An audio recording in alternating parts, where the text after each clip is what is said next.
ગુજરાત જમિયતના ચૂંટણી અધિકારી મોહમ્મદ ઇસ્માઇલ સરકાર એડવોકેટ સોહેલ નૂરની હાજરીમાં સદરે મોહતરમ ડોક્ટર અબ્દુલ રશીદ પટેલની સદારતમાં મહેમાનોને ખુશી અસલમ સાયકલવાળા, એડવોકેટ જાવેદભાઈ મુલતાની, એડવોકેટ અલ્તાફભાઈ ભરૂચી, હૈદરભાઈ હામદ, અનવરભાઈ શેખ, સુલેમાન ડોબા, કારી ઇસ્માઇલ કોસાડી તથા અન્ય મહાનુભાવોએ હાજરી આપી કાર્યક્રમને ચાર ચાંદ લગાવી દીધા હતા।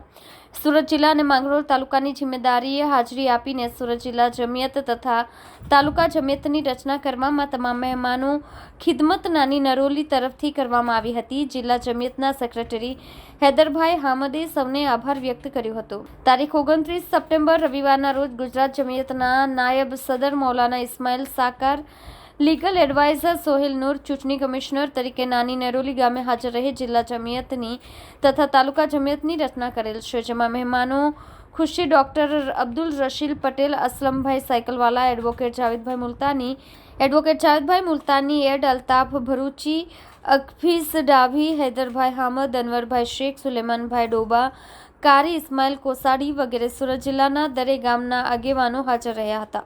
સુરત જિલ્લા જમિયતના પ્રમુખ મુફ્તી આસિફ સાહેબ બુલબુલિયા, લાજપોર માંગરોળ તાલુકા જમિયત સદર મૌલાના ઝકરિયા કોસાડી તથા હદોડા ગામના મૌલાના ઉમર હનીફ અશરફ માંગરોળ તાલુકા પ્રમુખ તરીકેની નિમણૂક કરી તથા અન્ય હોદ્દેદારો અને કારોબારી સમિતિની નિમણૂક કરવામાં આવી હતી।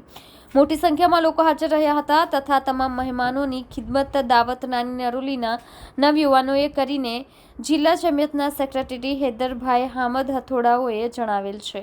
और भी बहुत सारे मेहमान हैं, वक्त ज़्यादा हो चुका है।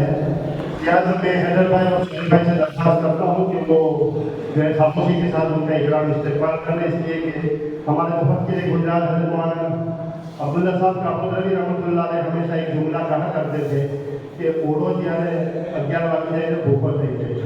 बहरहाल लेकिन आज कौम और मिलत के लिए कुछ वक्त की कुर्बानी देना है। अल्लाह हमारी कुर्बानियों को कबूल फरमाए।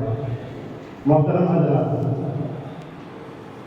अब हम हमारे मेहमान मुकर्रम जनाब मौलाना अजमल साहब से दरख्वास्त करते हैं कि मुख्तसर वक्त में जो वक्त की नज़ाकत को देखते हुए अपनी बात को मजमे के सामने रखें।